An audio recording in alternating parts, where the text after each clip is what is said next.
കളിൽ വീഴാതെ നിർത്തേണമേ എന്നെ, വീഴാതെ നിർത്തേണമേ. എനിക്കു നിൻ കൃപ മതിയേ പ്രിയനെ, എനിക്കു നിൻ കൃപ മതിയേ, എനിക്കു നിൻ കൃപ മതിയേ എൻ പ്രിയനെ, എനിക്കു നിൻ കൃപ മതിയേ. കർത്താവിൻ്റെ പരിശുദ്ധ നാമത്തിന് മഹത്വമുണ്ടാകുമാറാകട്ടെ. ഇന്ന് നമ്മൾ ഉപവാസം പ്രാർത്ഥനയുമായി ദൈവസന്നിധിയിൽ മുട്ടുള്ള മടക്കുവാൻ കർത്താവ് ഇടയാക്കിയല്ലോ. എല്ലാവർക്കും ക്രിസ്തുയേശുവിൻ്റെ ധന്യമായ നാമത്തിൽ സ്നേഹവന്ദനത്തെ അറിയിക്കുകയാണ്. കർത്താവ് നമ്മെ പരിപാലിക്കുന്ന വിധം ഒരപ്പൻ തൻ്റെ മകനെ ശിക്ഷിച്ച് വളർത്തുന്നത് പോലെ കർത്താവ് നിന്നെ ശിക്ഷിച്ച് വളർത്തുന്നുവെന്ന് നിൻ്റെ ആയുഷ്കാലമൊക്കെ നീ ധ്യാനിച്ചു കൊള്ളണം എന്ന് നമ്മെ പഠിപ്പിക്കുന്നത് പോലെ നമ്മെ ഉപദേശിച്ചും ശിക്ഷിച്ചും ശാസിച്ചും എല്ലാം നേർവഴിക്ക് കൊണ്ടുവരുവാൻ കർത്താവ് ചെയ്യുന്ന പ്രവൃത്തികൾ നമ്മൾ ചിന്തിച്ചാൽ നമ്മൾ മറ്റൊരു പ്രേരണയുമില്ലാതെ നമുക്ക് ചെയ്ത ഉപകാരങ്ങളെക്കാൾ, മറ്റ് ഭൗതികമായ ഉപകാരങ്ങളെക്കാൾ കൂടുതൽ ഈ കാര്യത്തിൽ നമ്മൾ ദൈവത്തെ സ്നേഹിക്കും. കാരണം അപ്പൻ ഇഷ്ടപുത്രനോട് ചെയ്യുന്നത് പോലെ നിങ്ങളോട് ചെയ്യുന്നു എന്ന് പറഞ്ഞതുപോലെ അപ്പൻ ശിക്ഷിക്കാത്ത മക്കൾ എവിടെയുള്ളൂ? അപ്പൻ മക്കളെ ശിക്ഷിച്ചാണ് വളർത്തുന്നത്. കാരണം മക്കളെന്ന് പറയുമ്പോൾ നന്മതിന്മകളെക്കുറിച്ച് തിരിച്ചറിഞ്ഞ് ഇന്ദ്രിയതഴക്കമുള്ളവരായി തീരുന്നതുവരെയും അവൻ്റെ ജീവിതത്തിൽ ഭോഷത്വം അവനിലുണ്ട്, ദുഷ്ടത അവനിലുണ്ട്, ലോകപ്രകാരമുള്ള സ്വാധീനം അവനിലുണ്ട്. അതുകൊണ്ട്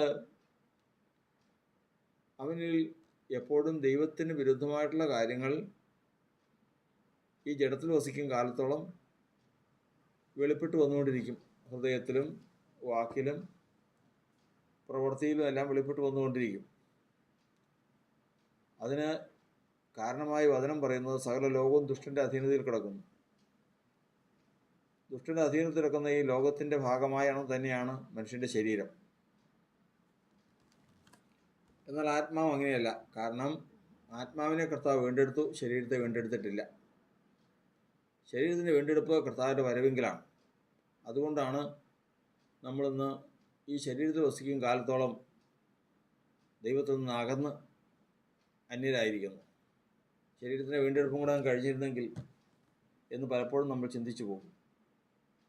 നമ്മളീ അനുഭവിക്കുന്ന കഷ്ടതകളും ഈ ഞെരുക്കങ്ങളും എല്ലാം എവിടെ നിന്നെന്ന് ചിന്തിക്കുമ്പോൾ ഒരു കാര്യം നമുക്ക് മനസ്സിലാകും: വീണ്ടെടുപ്പ് കഴിയാത്ത ഈ ജഡത്തിൽ നിന്നാണ്. ഈ ജഡത്തിൻ്റെ പ്രവൃത്തികളാണ് നമ്മെ ഇത്രമാത്രം കഷ്ടപ്പെടുത്തുന്നതും അസഹ്യപ്പെടുത്തുന്നതും.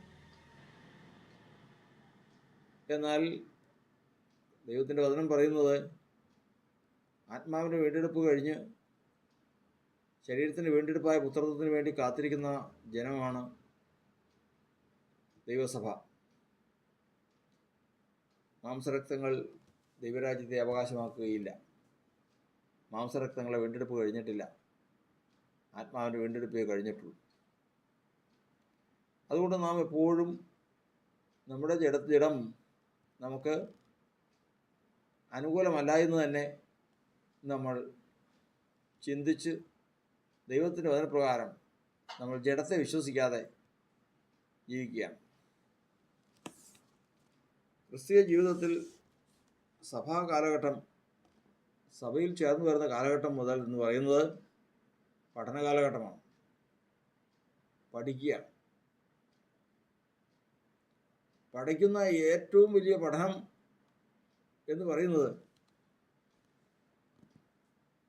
നമ്മൾ പൊതുവെ പറയുമ്പോൾ പറയും, ഈ ലോകത്തെ ഞാൻ വിശ്വസിക്കുന്നില്ല, ഞാൻ വരാനുള്ളതാണ് കാത്തിരിക്കുന്നത്, കർത്താവ് വാഗ്ദത്തം ചെയ്തിട്ടുള്ള ആ നല്ല ദേശത്തിന് വേണ്ടിയിട്ടാണ് കാത്തിരിക്കുന്നതെന്നൊക്കെ പറയും. അതൊക്കെ ശരിയാണ്.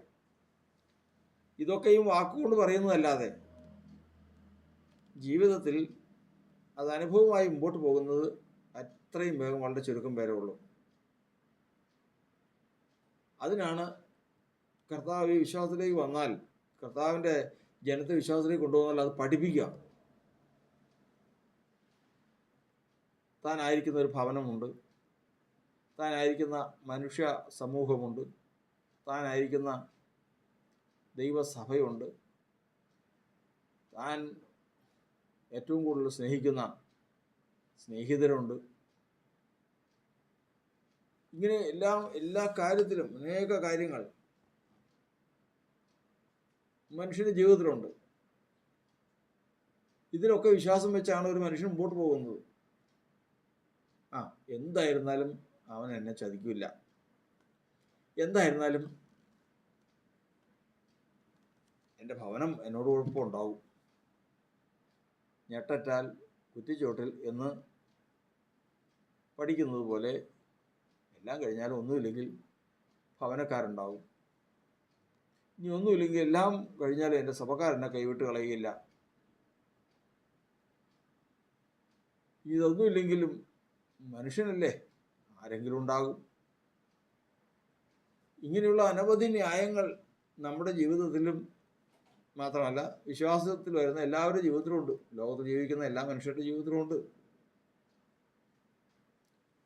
ഇത് ഓരോന്ന് പഠിച്ചു കഴിഞ്ഞപ്പോൾ പഠിപ്പിക്കും കർത്താവ്.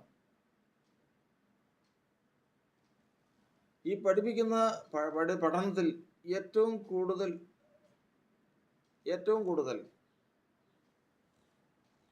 കർത്താവ് മനസ്സിലാക്കുന്ന മറ്റുള്ളവരുടെ ഭാവമാണ്. ഉറ്റ സ്നേഹിതൻ ഒന്നിച്ച് നടക്കുന്നു, ഒരുമിച്ച് നടക്കുന്നു. അപ്പോൾ സഹോദരൻ്റെ ഭാവം എന്താണെന്ന് എങ്ങനെ അറിയാൻ പാടില്ല.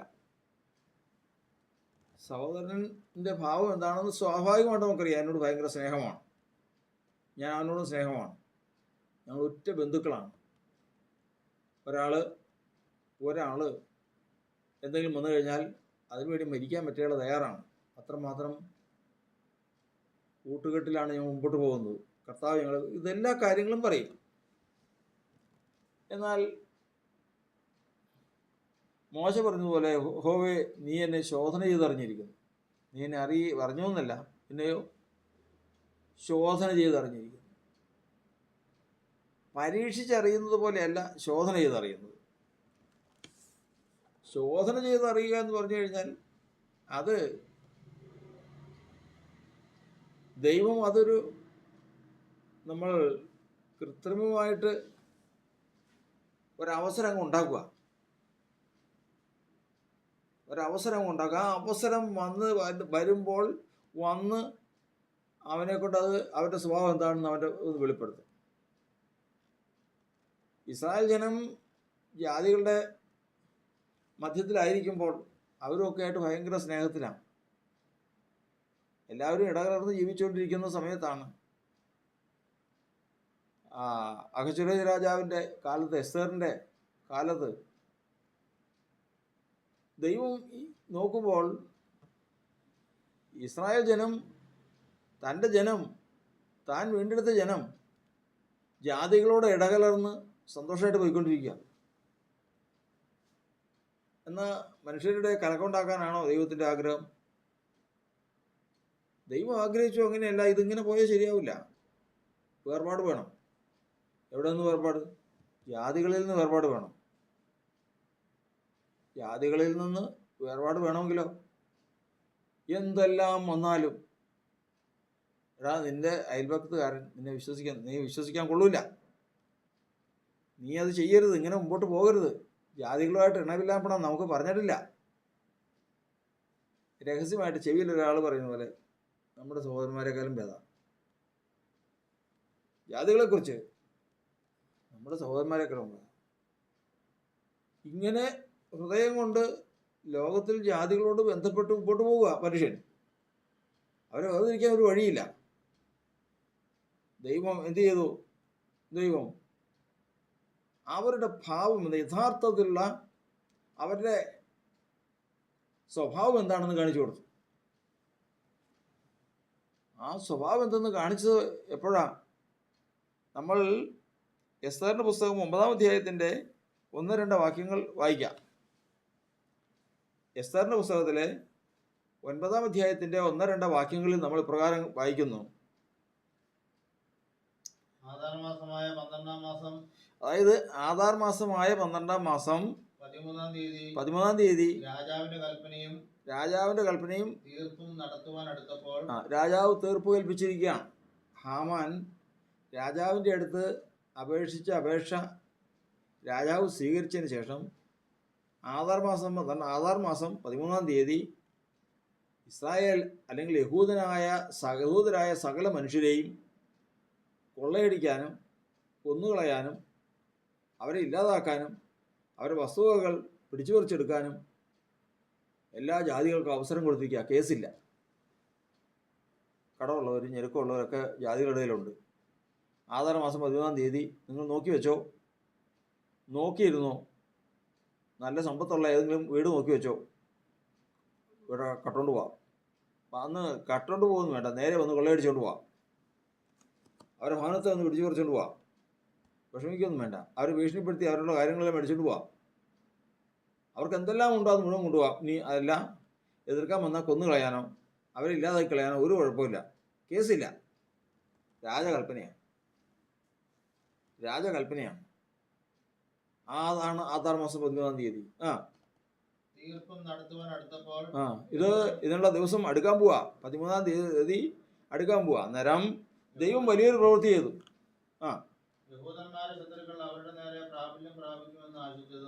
അവരുടെ ആശയായിരുന്നു 13-ാം തീയതി ഈ യഹൂദന്മാരെ ഒക്കെയും തകർത്ത് കളയണം എന്നുള്ള ആശയായിരുന്നു.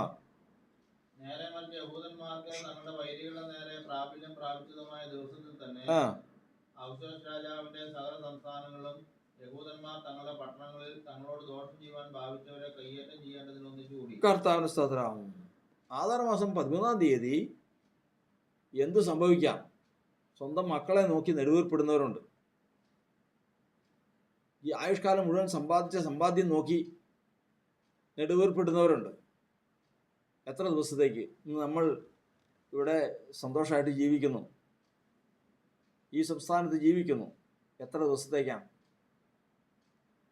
ആധാർ മാസം 13-ാം തീയതി വരെ. 13-ാം തീയതി നമ്മളെ കൊന്നുമുടിച്ച് നമ്മുടെ സമ്പത്ത് അപഹരിക്കും, കുഞ്ഞുകുട്ടികളെ അപഹരിക്കും, നമ്മളെ കൊല്ലും. നമുക്ക് സകല ദോഷങ്ങളും ചെയ്യാൻ രാജകൽപ്പനയാണ്. രാജാവ് അവസരം കൊടുത്തിരിക്കുകയാണ്.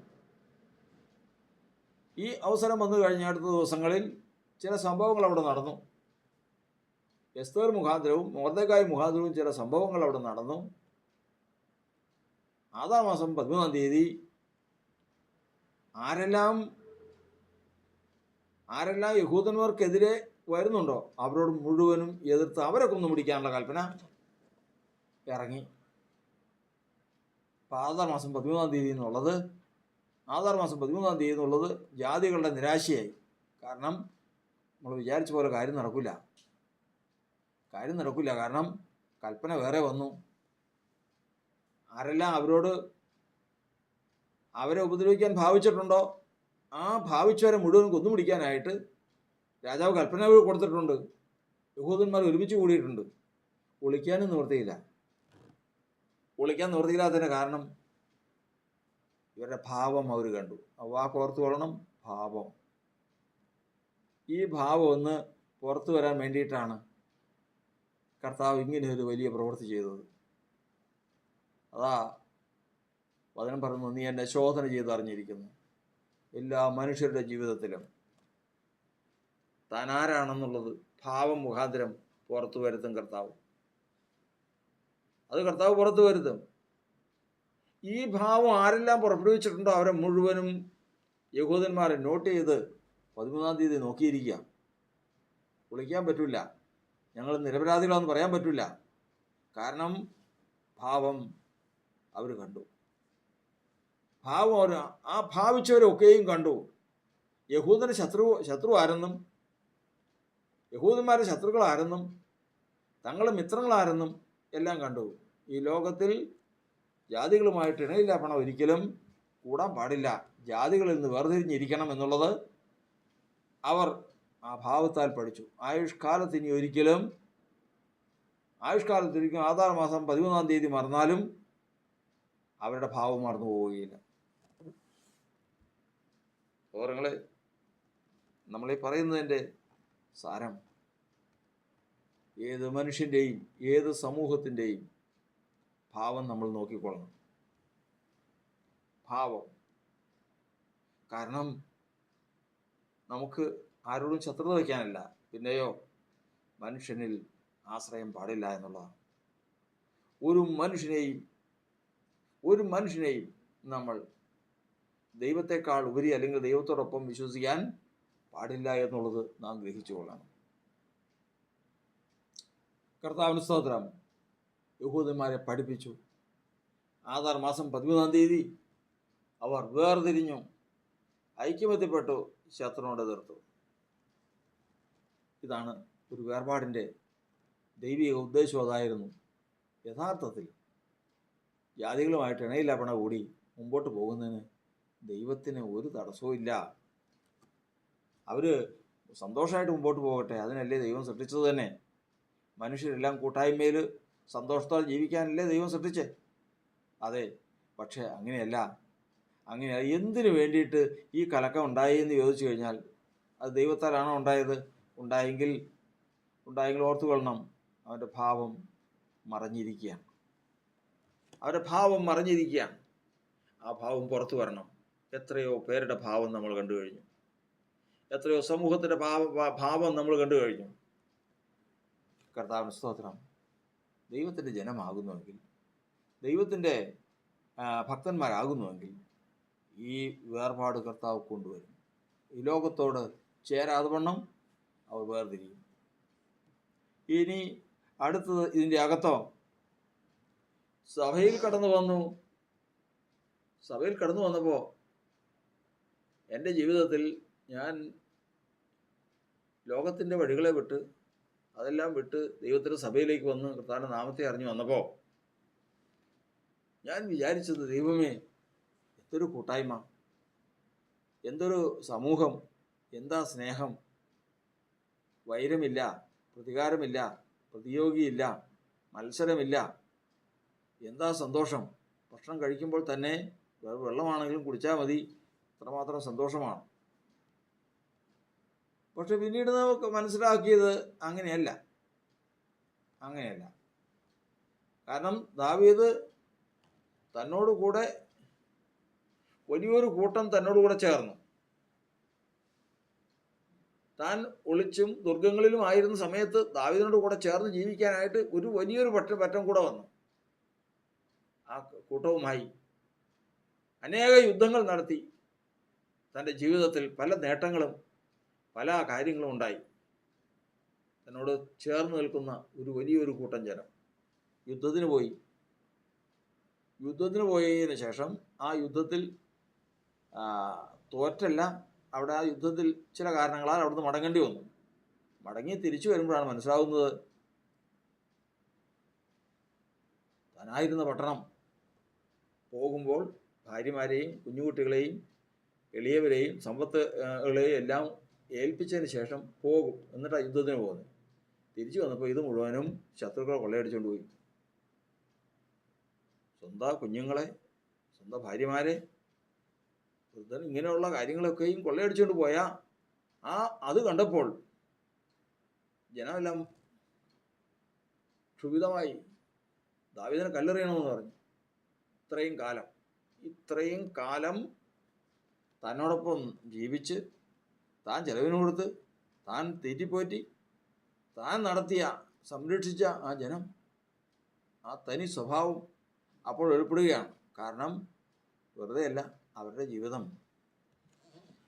ജീവിതത്തിൽ സഹിക്കാൻ വയ്യാത്ത ചില വിഷയമുണ്ടായപ്പോൾ യഥാർത്ഥ ഭാവം വെളിപ്പെടും. യഹോവേ, നീ എന്നെ ശോധന ചെയ്ത് അറിഞ്ഞിരിക്കുന്നു. ശോധന ചെയ്ത് കഴിഞ്ഞപ്പോൾ ആ ഭാവം ദാവീദ് കണ്ടു. എന്നാൽ അതിൽ ദാവീദ് കുലുങ്ങിയില്ല. ദാവീദോ തൻ്റെ ദൈവമായ യഹോവയിൽ ധൈര്യപ്പെട്ടു. കാര്യങ്ങൾ യഥാസ്ഥാനപ്പെട്ടു. തിരിച്ചു വന്നപ്പോൾ ദാവീദിൻ്റെ കാര്യം മനസ്സിലായി. എന്തെല്ലാം നഷ്ടപ്പെട്ടു അത് മുഴുവനും വീണ്ടെടുത്തു. വലിയ കൊള്ളയുമായിട്ട് മടങ്ങി വന്നു. പക്ഷേ ദാവീദ് വലിയൊരു പഠനവുമായിട്ടാണ് വന്നത്. ജാതികളെ പോലെയല്ല, അവരിൽ നിന്ന് വേർതിരിഞ്ഞ് ജീവിക്കേണ്ടവരാണ് നാം. നമ്മുടെ സഹോദരങ്ങളാണ് ഇവർ. എന്നാലും മനുഷ്യൻ എന്ന് പറയുന്നത് സ്വാഭാവികമായിട്ട്, അടിസ്ഥാനപരമായിട്ട് നാം വിശ്വസിക്കരുത്. ദൈവത്തെ വിശ്വസിക്കുമ്പോൾ, ദൈവത്തെ ഭയപ്പെടുമ്പോൾ,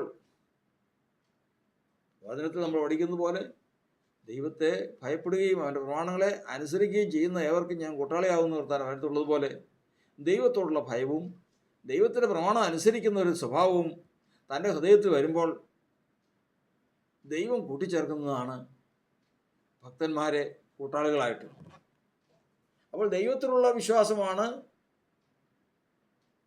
സഹോദര ബന്ധത്തിന് ആധാരം. ആ ആധാരം ദൈവത്തിൻ്റെതായിട്ടുള്ള ബന്ധം കുറഞ്ഞാൽ ആ ആധാരം നഷ്ടപ്പെട്ടു. അപ്പോൾ എപ്പോഴും സർവശക്തനായ ദൈവത്തെ അല്ലാതെ മറ്റൊന്നും നമുക്ക്, വീണ്ടെടുപ്പുകാരനെ അല്ലാതെ മറ്റൊന്നും നമുക്ക് വിശ്വസിപ്പാനില്ല എന്ന് അവിടെ പഠിപ്പിക്കുകയാണ്. അവിടെ വീണ്ടും നമ്മൾ കാണുന്നത് ഇശായിയുടെ ഭവനത്തിൽ ഒരു അനുഗ്രഹം വന്നിരിക്കുകയാണ്.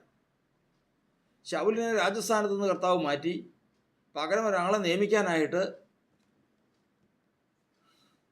തനിക്ക് ബോധിച്ചൊരുവനെ നോക്കി ഇശായിയുടെ ഭവനത്തിൽ ഒരാളെ കണ്ടെത്തിയിരിക്കുന്നു. ഇശായിയുടെ വീട് പിടിയാണ്, ബേത്ലഹേം പട്ടണത്തിലാണ്. തൈലക്കൊമ്പുമായിട്ട് ശമൂവേൽ പ്രവാചകൻ ബേത്ലഹേം പട്ടണത്തിൽ ചെന്നു. പട്ടണത്തിലെ മൂപ്പന്മാർ വിറച്ചുകൊണ്ട് അവനെ എതിരേറ്റു. എന്താ സംഭവം? ഭയപ്പെട്ടാണ് വരുന്നത്. കാരണം ആരെങ്കിലും ദൈവസന്നിധിയിൽ നിന്ന് അകൽച്ച കാണിച്ചോ, തെറ്റ് കാണിച്ചോ, അവനെ കല്ലെറിഞ്ഞു കൊല്ലാനോ ഏതെങ്കിലും തരത്തിലുള്ള ന്യായവിധിക്കാണോ വരുന്നതെന്ന് അറിയില്ല. അവർ വിറച്ചുകൊണ്ട് വന്നപ്പോൾ ശമൂവേൽ പ്രവാചകൻ പറഞ്ഞു, സമാധാനം, നിങ്ങൾക്ക് സമാധാനം, ഞാൻ ഒരു കാര്യത്തിന് വേണ്ടി വന്നിരിക്കുകയാണ്. ഇശായിയെയും ഭവനത്തെയും എല്ലാവരെയും കൊണ്ടുവന്ന് നിർത്തുക, ഒരു അഭിഷേകമുണ്ട്. ഉടനെ കാര്യങ്ങൾ ക്രമീകരിച്ച് എല്ലാവരും നടന്നു. ഇശായി മക്കളെ എല്ലാം കൂട്ടി വരുത്തി അഭിഷേകത്തിന് വേണ്ടി ഒരുങ്ങി. ഒന്നാമത്തവനെ ഇശായി കൊണ്ടുവന്ന് നിർത്തി, ഏലിയാബിനെ നിർത്തി. കർത്താവ് പറഞ്ഞു, അവനെ ശമൂവേൽ പറഞ്ഞു, പ്രവാചകൻ പറഞ്ഞു, ഇവനെ ദൈവം തിരഞ്ഞെടുത്തിട്ടില്ല എന്ന് മാത്രമല്ല, ഇവനെ തള്ളിയിരിക്കുന്നു എന്നാണ്.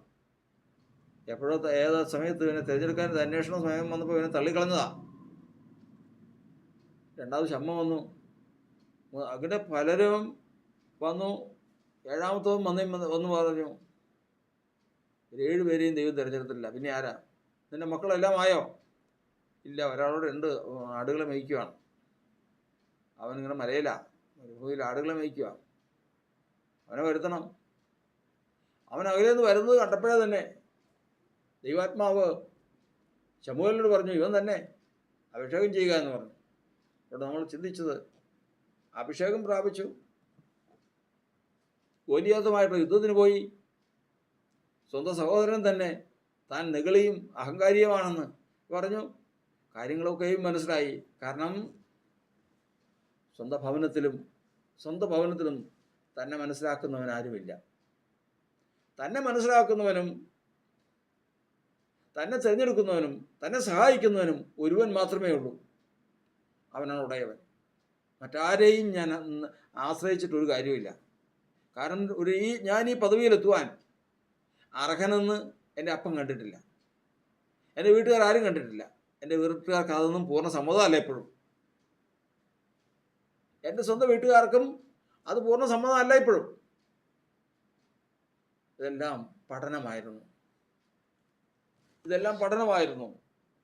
സമൂഹത്തിൽ ആശ്രയിക്കാൻ പാടില്ല, കൂട്ടുജനത്തിൽ ആശ്രയിക്കാൻ പാടില്ല, സ്വന്തം ഭവനത്തിൽ ആശ്രയിക്കാൻ പാടില്ല. അടുത്തത് വചനം പറയുകയാണ്, പ്രാണസ്നേഹിതനായിട്ട് നടന്നവൻ. അവൻ ഒറ്റുകൊടുത്തപ്പോൾ, അവൻ അകലേക്ക് പോയപ്പോൾ, എതിരാളിയായി ശത്രുവിൻ്റെ പക്ഷത്ത് പോയി അപ്പോൾ ദാവീദ് പറയുന്ന വാക്കിതാണ്, നീയോ എന്നോട് സമനായ മനുഷ്യനും എൻ്റെ പ്രാണസഖിയുമായിരുന്നു. നാം ഒന്നിച്ച് ദൈവാലയത്തിലേക്ക് പോയത് നീ ഓർക്കുന്നുണ്ടല്ലോ. പുരുഷാരവുമായി ദൈവാലയത്തിലേക്ക് പോയല്ലോ. അത്ര നിലയിൽ നടന്നവനാണല്ലോ. ഇന്ന് ശത്രുവായിരിക്കുന്നു. മതിയായ കാരണം അവനും പറയാനുണ്ട്. പക്ഷെ ദാവീദിനെ പഠിപ്പിച്ചത് പ്രകാരമാണ്, ആരുമില്ല. എല്ലാവരും ഉണ്ട്. എല്ലാവർക്കും ഒരു സ്ഥാനമുണ്ട്. മനുഷ്യനാണെങ്കിൽ അവനെ മാനിക്കേണ്ട ഒരു ഉത്തരവാദിത്വം ദൈവജനത്തിനുണ്ട്. സഭയിൽ വന്നു കഴിഞ്ഞാൽ സഹോദരങ്ങളെന്ന നിലയിൽ മാനിക്കേണ്ട ഒരു സ്ഥാനം ഉണ്ട്. കൂട്ടുസഹോദരങ്ങളെന്ന് പറഞ്ഞു കഴിഞ്ഞാൽ, അതായത് യേശു തന്നോടൊപ്പം വരുവാൻ യാക്കോബ്, യോഹന്നാൻ, പത്രോസ് എന്ന് പറയുന്ന 3 പേരെ ശിഷ്യന്മാരിൽ തന്നെ തിരഞ്ഞെടുത്തതുപോലെ കൂട്ടുസഹോദരങ്ങൾ എന്ന് പറയാനൊരു കൂട്ടമുണ്ട്. അതിലും പരിധി ഉണ്ട്. അതിനുമപ്പുറം പ്രാണസഹിതരെന്ന് നീ ധരിച്ചിരിക്കുന്നവരിലും നിൻ്റെ ഹൃദയത്തിൽ ഒരു സ്ഥാനം വേണം. എന്നാൽ ഈ സ്ഥാനമൊന്നുമല്ല നിൻ്റെ ദൈവം എന്ന് വിളിക്കപ്പെടാൻ മടിക്കാത്തവൻ, നിൻ്റെ സഹോദരൻ എന്ന് വിളിക്കപ്പെടാൻ മടിക്കാത്തവൻ ആ സ്ഥാനം മറ്റൊരാൾക്കും കൊടുക്കരുതെന്ന് പഠിച്ചു.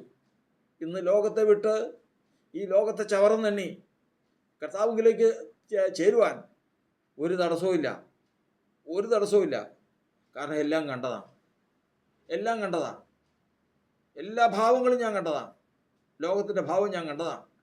സ്വന്തം ഭവനക്കാരുടെ ഭാവം കണ്ടതാണ്. കൂട്ടുവിശ്വാസികളുടെ ഭാവം കണ്ടതാണ്. ദൈവജനത്തിൻ്റെ ഭാവം കണ്ടതാണ്. പ്രാണസ്നേഹിതൻ്റെ ഭാവം കണ്ടതാണ്. ഇനി ആർക്കു വേണ്ടി? കർത്താവിന് സ്തോത്രം. ഈ സന്ദർഭങ്ങളിലെല്ലാം ഏതവസ്ഥയിലും ഞാൻ അവിശ്വസനായിരുന്നപ്പോഴും വിശ്വസ്തനായി പാർക്കുന്ന ഒരു മനുഷ്യൻ, ഞാൻ അവിശ്വസ്തനായിരുന്നപ്പോഴും വിശ്വസ്തനായിരിക്കുന്ന ഒരു ദൈവം, തൻ്റെ സ്വഭാവം ത്യജിപ്പാൻ കഴിയാത്തവൻ, ന്യായം, കരുണ, വിശ്വസ്തത എന്നിവ തൻ്റെ ജീവിതത്തിൽ നിന്ന് ഒരിക്കലും നീക്കിക്കളയാൻ കഴിയാത്ത ഒരുവൻ, അവന് എൻ്റെ ഹൃദയത്തിലുള്ള സ്ഥാനം ഞാൻ മറ്റാർക്കെങ്കിലും കൊടുക്കുന്നുവെങ്കിൽ ലോകത്തെ വിട്ട് പിരിയാൻ എനിക്ക് മടിയുണ്ടാകും. ഇന്ന് മടിയില്ല. കാരണം എന്നെ സ്നേഹിക്കുന്നവൻ, എന്നെ സഹോദരനായിട്ട് എണ്ണിയവൻ, എൻ്റെ ദൈവം എന്ന് വിളിക്കപ്പെടാൻ ലജ്ജിക്കാത്തവൻ, അവനിന്ന് എന്നോടൊപ്പമുണ്ട്. അതുകൊണ്ട് നാം ആദ്യം കേട്ടതുപോലെ നിങ്ങളെ പരീക്ഷയ്ക്കായി സംഭവിച്ചിരിക്കുന്ന അഗ്നിശോധനയെങ്കിൽ ഒരു അപൂർവ കാര്യം വന്നുകൂടിയെന്ന് വെച്ച് നിങ്ങൾ അതിശയിച്ചു പോകരുത്. കാരണം ഈ അപൂർവ കാര്യത്തിൽ കൂടി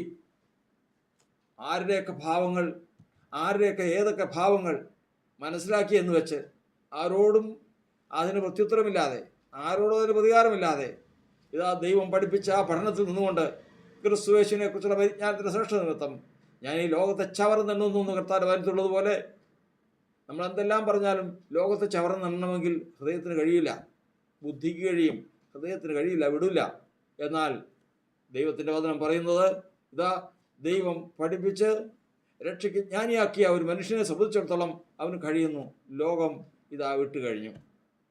ലോകം വിട്ട് കർത്താവിനോട് ചേരുവാൻ അവന് സാധിക്കുന്നു. അതാണല്ലോ ഇന്ന് കർത്താവ് നമ്മെ പഠിപ്പിക്കുന്നത്. കർത്താവ് നമ്മെ പഠിപ്പിക്കുന്നതാണല്ലോ മനുഷ്യനിൽ വിശ്വസിക്കരുത്.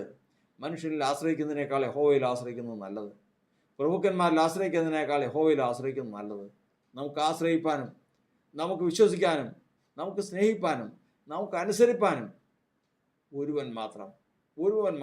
എല്ലാറ്റിനേക്കാളും ഉപരി വിശ്വസിക്കാൻ, എല്ലാറ്റിനേക്കാളും ഉപരി സ്നേഹിക്കാൻ, എല്ലാത്തിനേക്കാളും ഉപരി അനുസരിപ്പാൻ, എല്ലാത്തിനേക്കാളും ഉപരി ഭയപ്പെടാൻ അർഹനായ ഒരുവൻ മാത്രം, അത് നമ്മുടെ കർത്താവ്. അവനെ ആശ്രയിക്കാം, അവനെ വിശ്വസിക്കാം, അവനെ അനുസരിക്കാം, അവനെ ഭയപ്പെടാം, അവനെ സ്നേഹിക്കാം. നമ്മുടെ ജീവിതം ശുഭമായി തീരും. നമ്മുടെ എല്ലാ ഭാരങ്ങളും, നമ്മുടെ എല്ലാ ബന്ധനങ്ങളും കർത്താവ് തന്നെ അഴിച്ചു തരും. കർത്താവ് അതിനുവേണ്ടി നമ്മെ വളർത്തിയെടുക്കുമ്പോൾ ഇന്ന് കർത്താവിന് ആയിരിക്കുന്ന കർത്താവിൻ്റെ ജനം ഇതാ അവനെ വിശ്വസിച്ച് ക്രിസ്തുയേശുവിനെ കർത്താവായ ഹൃദയത്തിൽ വിശുദ്ധീകരിപ്പിക്കുന്ന കർത്താവിൻ്റെ വചനത്തിലുള്ളതുപോലെ അവനെ തന്നെ മുറുകെ പിടിപ്പാൻ ദൈവത്തിൻ്റെ ആത്മാവ് നമ്മെ സഹായിക്കുമാറാകട്ടെ. കർത്തൻ നീ മരണത്തെ ജയിച്ചെഴുന്നേറ്റവൻ, എല്ലാ മുട്ടും മടങ്ങും, പാടിടും യേശു മാത്രം കർത്താവെന്ന്. എല്ലാ മുട്ടും മടങ്ങും, എല്ലാ നാവും പാടിടും യേശു മാത്രം കർത്താവെന്ന്.